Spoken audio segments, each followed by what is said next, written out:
interest myself. Okay, so what happened at the 37th district?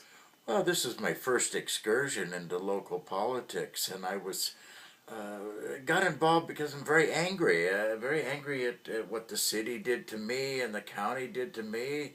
The city bulldozed the graveyard of my ancestors on Beacon Hill, right here, just a couple miles away, and then denied that there was even a graveyard up there, graveyard of the Native Americans and the graveyard of the first people off the boat. So I thought I'd get involved in politics because I'm pretty well pissed off at the Democrats who've been running this area for 30 years.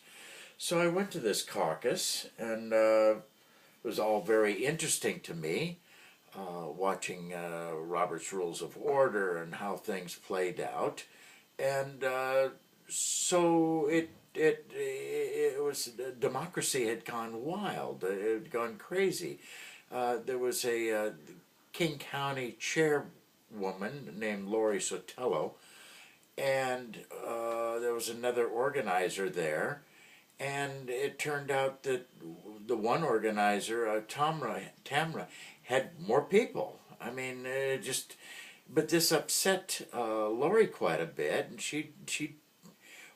she just refused to accept the fact that her person wasn't chosen, and Tamra's was. And so she accused Lori of being a liar, being an operative for another candidate, an operative, she kept yelling. And then it got very loud while Tamra was trying to conduct a meeting. She had been just elected as the chairperson for the 37th district. She appointed her parliamentarian, her secretary, and her sergeant of arms, and it was progressing. We went through one count, we went through another count, and then Lori went, I would say, fairly crazed, and she had her operatives taking things away. And it was interesting. Bit of the film was one of the guys with Lori was pulling the flag off the wall and then rolling it up on the pole and just taking it away. And another person was taking the ballots and taking them away, and they took the photocopying machine and the ballot counter machine, and it was just taking this all away from a meeting that was trying to progress. So then she and her policeman was off duty now because he wasn't the sergeant arms anymore. So she raised her voice quite loudly, and while Tamara was conducting the meeting, she really started screaming, "You can't do this! You can't! This is not right! You can't do this!" And so I got up and I told Lori, "You're out of order! You're out of order! Stop it!" And so I approached her, and she accused me of trying to attack her with my cane, and so she called her policeman over. So I stood shoulder to shoulder to shoulder with the policeman, and in between Lori and that quieted her down. But nevertheless, she said, "Well, you're uninsured and you have to leave the building immediately before 12:30. And I'm pulling the insurance, and I'm taking my toys, and I'm going home. I'm not happy. I'm not a happy camper." So we all went outside, and they locked the building. I was kind of excited about all the excitement. Actually, I mean, taking our flag away, taking the photocopy and the ballot. So we're outside without any water, without any restrooms, without tables, chairs. We're out in the hottest day of the year so far, and we're making our ballots on paper with paper and pencil, and we're going through the correct procedures and the Robert's Rules of Order, and we're out in the sun. So we go through all the order, the iterations of voting, and we get our delegates voted, we get our alternates voted, and we end up with I guess one could say Ron Paul's group or whatever, at least sympathetic toward Ron Paul's ideas of democracy and liberty, etc.